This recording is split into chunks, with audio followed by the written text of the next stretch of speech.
our view is if the dollar continues lower and rates go lower, financial conditions are easing, and that gives a 9-month lead. So it might push it out further than we expect. We don't know yet, but definitely doesn't feel like the end of the cycle is going to be this year by any stretch. Yeah, every cycle is different but the same, and it just feels like the scar tissue from the last cycle, which we all felt, is manifesting in a lot of the commentary that's coming through at the moment. Every cycle in crypto brings with it a familiar question. Is it over? From investors on Twitter to seasoned analysts, the chorus is growing louder. Some claim the top is already in. Others argue that Bitcoin has peaked and that the promise of a mega run has already slipped through our fingers. But history, market structure, and liquidity data tell a very different story.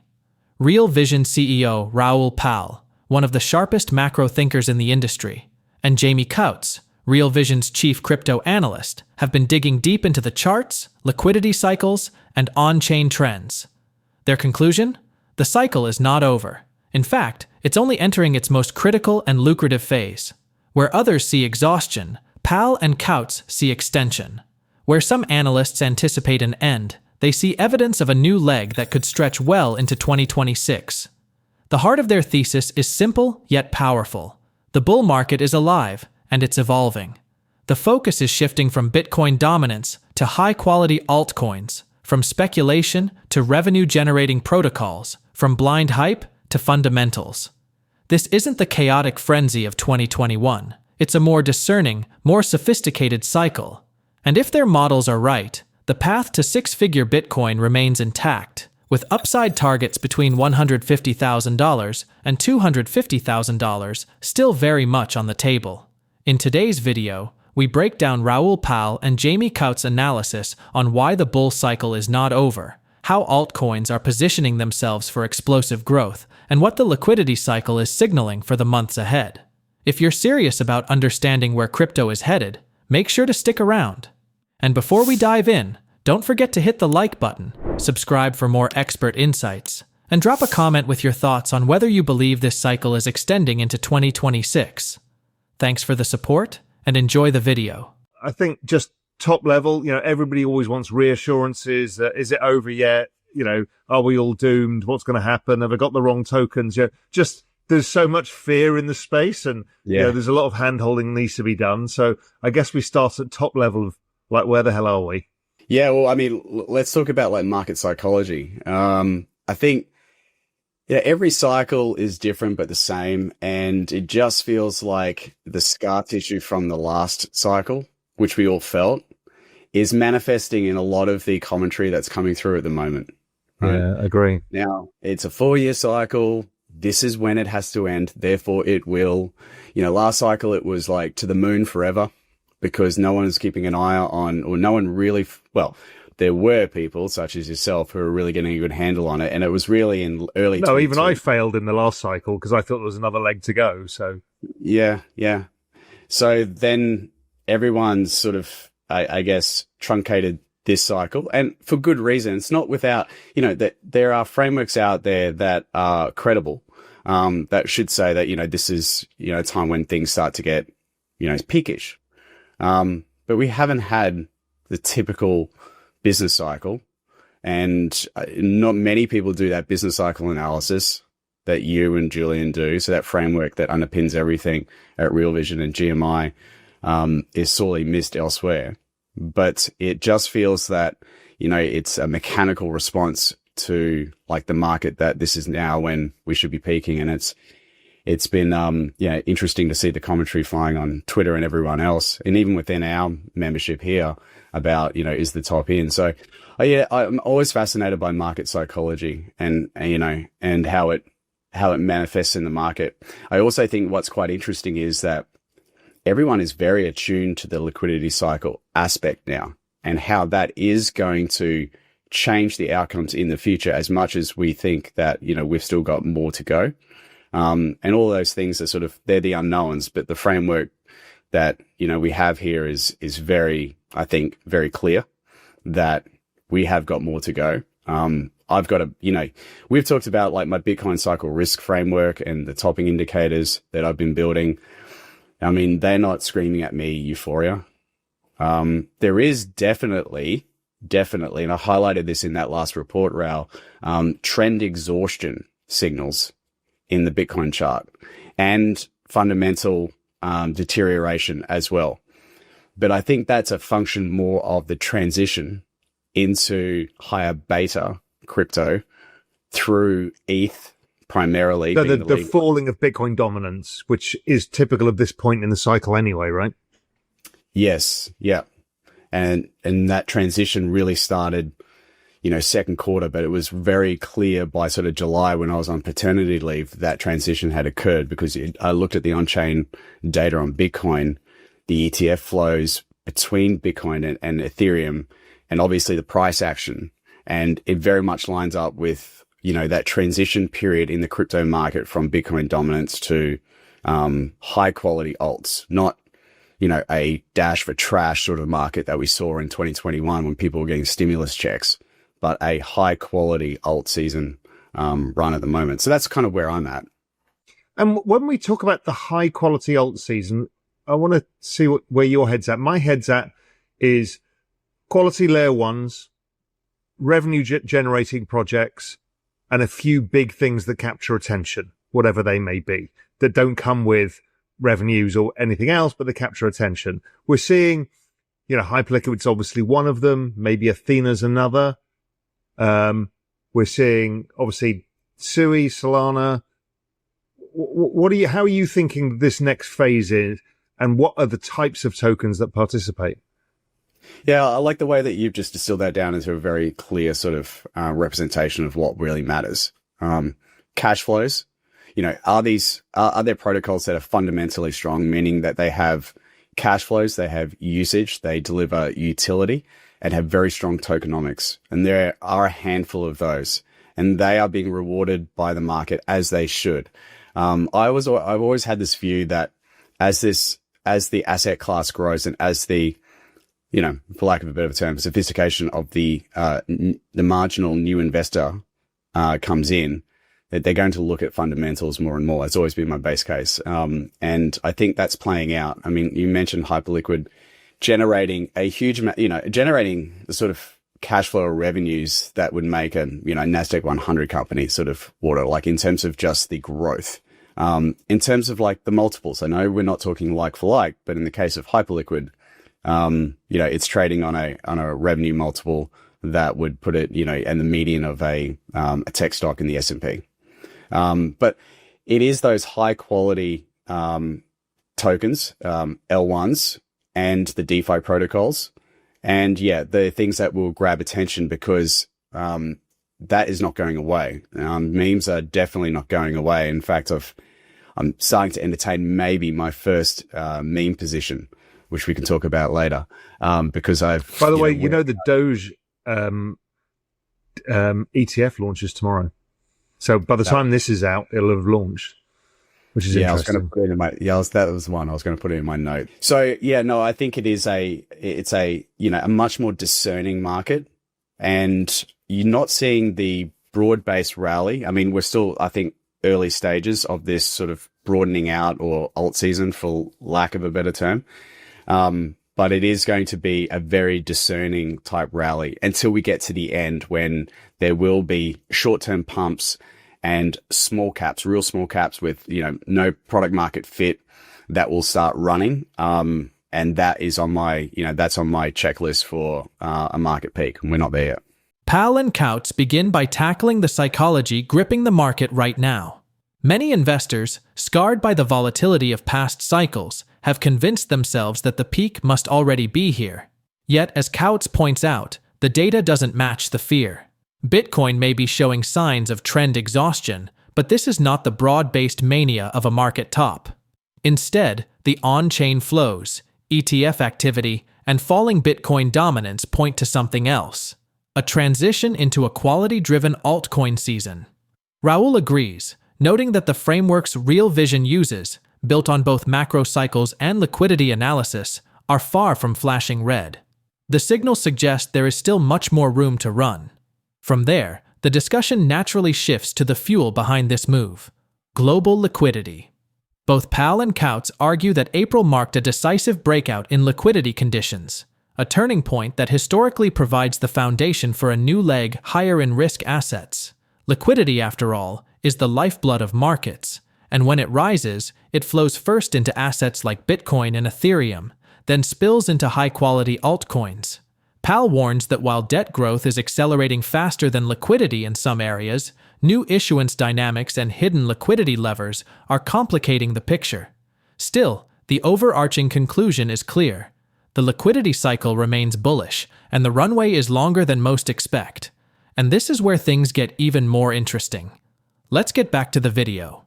Where is your measures? Because you look at liquidity too, and you've been posting some stuff on X about it. Give us your top-down where we are on the liquidity cycle from your perspective.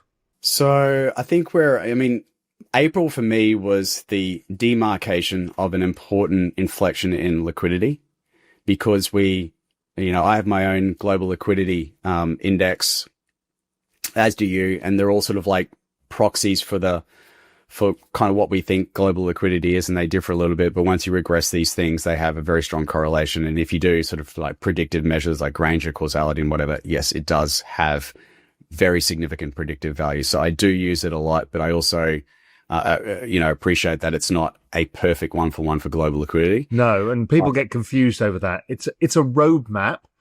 It's the contextualization of where we are in the cycle and what to kind of expect, as opposed to, oh, well, it went up today, so in a month's time it'll go up. It's like, it doesn't work that way.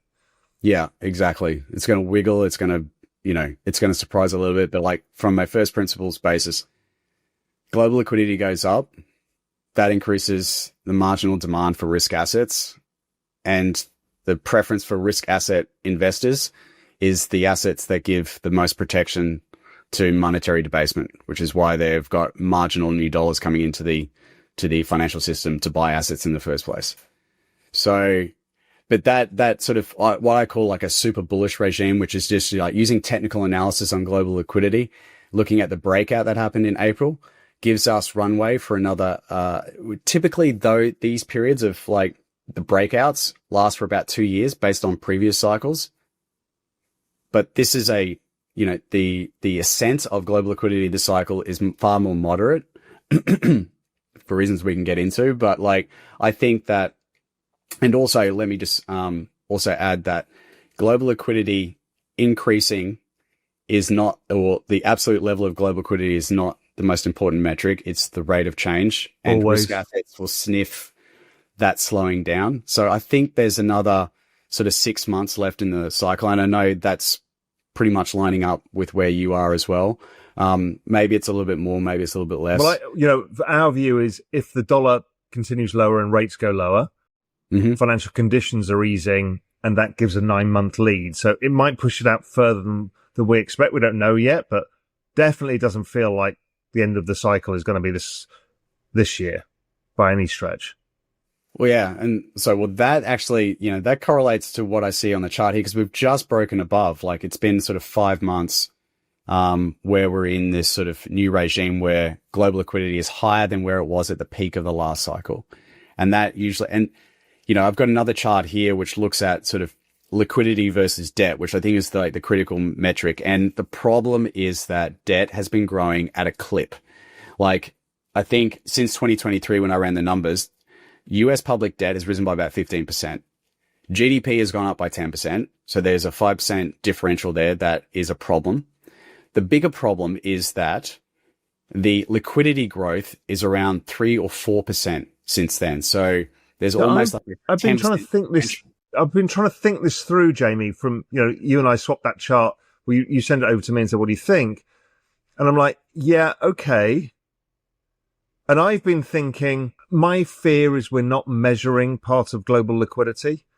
And that's the duration of issuance, right? The bills, I don't think is getting captured by any of our work. Somebody else on Twitter posted something about it today that they're working on it. And I fear that somehow we're missing yet another liquidity lever that we didn't know was coming, which was like, we're not going to issue at 5 years anymore. We're just going to issue in the first 3 to 6 months. And that's more And Mike Howe was on the podcast today, and it was like, that seems to be more liquidity that maybe you're not capturing in this. I would be the first to admit that. In fact, when I put this on Twitter, that's exactly what I said like a week or two ago when I put it up. I said, I'm not capturing this, I guess, this new form of liquidity that's coming, directly from the treasury rather than through the central banks or the monetary based metrics that make up my liquidity measures. So I would definitely agree with that. Could we measure it as a proxy using the rate of change of money market funds? Something, because these get issued somewhere, right? They either get issued into stable coins or generally issued into the banks or into money market funds or some combination. I wonder if there's an easy proxy, or do you have to go through and clean the data and do all of the laborious work of figuring out exactly what was issued and where in the curve? I thought about stable coins and using that as trying to blend that in as a way to capture what the treasury is doing, but I hadn't really thought it through. It's just interesting. It's been the back of my mind. Like, we haven't got, it's not complete yet.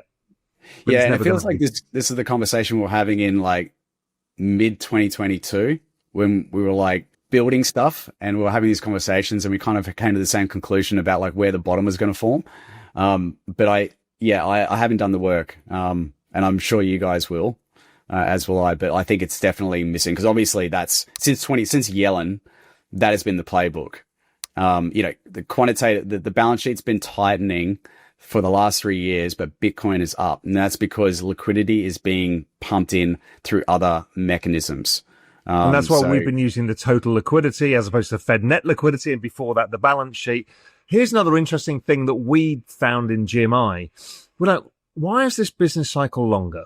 Part of it is like rates haven't come down. Okay, fine. Then we went back and did the foundational work again about debt maturity. And what we found is back in 2021, they lengthened the maturity of the debt because rates were low. Yeah. And so now, 5 years later, we're having to roll that debt. And it's because it was 5 years and not 4 years after the 2021 cycle. They extended the cycle by a year because they extended duration. Now what they're doing is, looks like they're shortening cycle.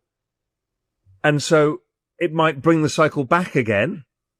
Or if they continue to just issue in the short end, maybe we don't get a cycle. I'm not suggesting that's the case, but just intellectually, it's interesting to see, and if they just continue to issue the short end, there is no cycle because it's just endless liquidity. So I would love to see the work on the composition of debt based on maturity. It's not that there's endless liquidity. It's that the system is way more fragile in that environment.